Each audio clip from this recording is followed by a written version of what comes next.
యేసు తల ఎత్తి చూచి, అమ్మా, వారెక్కడ ఉన్నారు?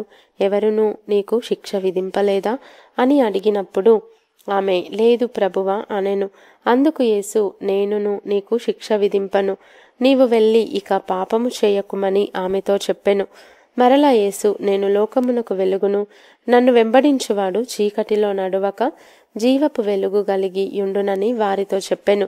అది దేవుని నామానికి స్తోత్రం కలుగును. ఈ స్త్రీ చీకటి జీవితం, వ్యభిచార జీవితం. ఆర్గా దేశంలో వ్యభిచారులు చేసేవారితో నేను పనిచేసేవాడిని. చీకటి జీవితం, బయటకు రాలేరు, సిగ్గుతో బయటకు రాలేరు. వారికి ఉన్న స్టిగ్మా, వారు శరీరానికి ఏ రీతిగా అమ్ముకొని వారు చేసే వృత్తి, వారు చేసే పనుల ద్వారా వారు బయటకు రాలేరు. చీకటి జీవితము, చీకటి లోకం, చీకటి తలంపులు, చీకటి పనులు చేసే వారికి అవి నువ్వు చీకటిలో జీవిస్తున్నావు అని అనలేదు. ప్రభువారు ఏమన్నారు? నేనే వెలుగును. చూడండి అక్కడ 12వ వచనంలో యేసు ప్రభువు, లోకమునకు నేనే వెలుగై ఉన్నాను, ఎవరైతే నన్ను వెంబడిస్తారో వారు అంధకారంలో ఉండక వెలుగులో ఉండెదరు. దేవుని నామానికి స్తోత్రం కలుగును గాక. వ్యభిచారములో పట్టబడిన స్త్రీ ప్రభు దగ్గరికి తీసుకొచ్చారు. దూషించేస్తారు, రాళ్ళేసి కొట్టేస్తారు అని అనుకున్నారు. కానీ ప్రభు వారు కనికరము కలిగిన దేవుడు, జాలి కలిగిన దేవుడు, కృప కలిగిన దేవుడు, రెండో అవకాశం ఇచ్చే దేవుడు. దేవుని నామానికి స్తోత్రం కలుగును. రెండో అవకాశం ఇచ్చే దేవుడు. నీ జీవితంలో వ్యభిచారం చేస్తున్నావా? నువ్వు ప్రభు దగ్గరకు వచ్చి, ప్రభువా నేను పరిస్థితులు ప్రభువా నాకు భిన్నంగా లేవు, ప్రభువా నాయన ఈ వృత్తిలో నేను పడిపోయాను, లేకపోతే నేను మోసపోయాను, నేను ఉండకూడదు ప్రదేశాల్లో, కానీ నేను మోసపోయాను ప్రభువా, నాయన దీంట్లో నన్ను క్షమించు నాయన, నీవు లోకమునకు వెలుగైన నా చీకటి జీవితానికి వెలుగు దయచే ప్రభు అంటే వెలుగు ప్రకాశించే దేవుడు. అమ్మ, ఈరోజు నీతో ప్రత్యేకంగా సూటిగా దేవుడు మాట్లాడాలని ఆశపడుతున్నాడు. వ్యభిచారంలో పట్టబడిన స్త్రీ, దేవుడు ఆమెను కూడా విడిచిపెట్టాడు. నేను కూడా నిన్ను, I will not condemn you. దేవుని వాక్యంలో అద్భుతమైన మాట ఉంది. అక్కడ చూడండి 11వ వచనంలో, నేను కూడా నీకు ఏ శిక్ష విధించను. దెర్ ఇస్ నో శిక్ష. ఎందుకు అనగా ఆమె పాపములు రెండోసారి రాసిన వెంటనే ఆ ముఖంలోనే తెలిసిపోయి ఉండుంటుంది కదా, ఆ పశ్చాత్తాపము తెలిసి ఉంటుంటుంది. అక్కడ రాయబడలేదు, కానీ నేను కూడా నీకు ఏ శిక్ష వేయను. ఎందుకు అనగా నేనే మార్గం, నేనే లోకమునకు వెలుగై ఉన్నాను, నన్ను వెంబడించువారు చీకటిలో నడవరు కానీ వెలుగులో నడిచెదరు.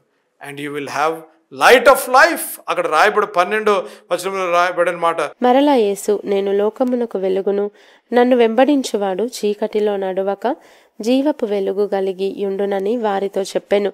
జీవపు వెలుగు కలిగి, అదే జీవపు వెలుగు కలిగి ఉండుట. వ్యభిచారంలో మోసపోయావేమో, శరీరము అనుకోకుండా జరిగిందేమో, ఇట్స్ ఓకే, దేవుడు నిన్ను ఈరోజు క్షమించాలని ఆశపడుతున్నాడు. లేకపోతే ఈ శాస్త్రీయ పరిచర్యలు ఎలాగ నిందలు మోసారో నీ మీద నిందలు మోస్తున్నారేమో.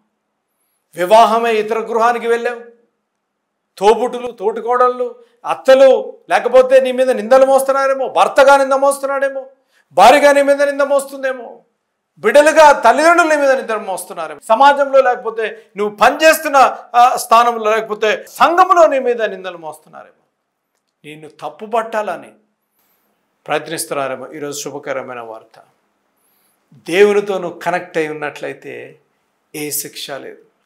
దేవునితో సంబంధం కలిగి ఉన్నావైతే, దేవుని వైపు చూసినట్లయితే, అక్కడ జరిగిన సంఘటన యేసు ప్రభు వారు వంగి, వింటున్నారు కదా, యేసు ప్రభు వారు వంగి చేయితో రాసి పైకి చూచెను.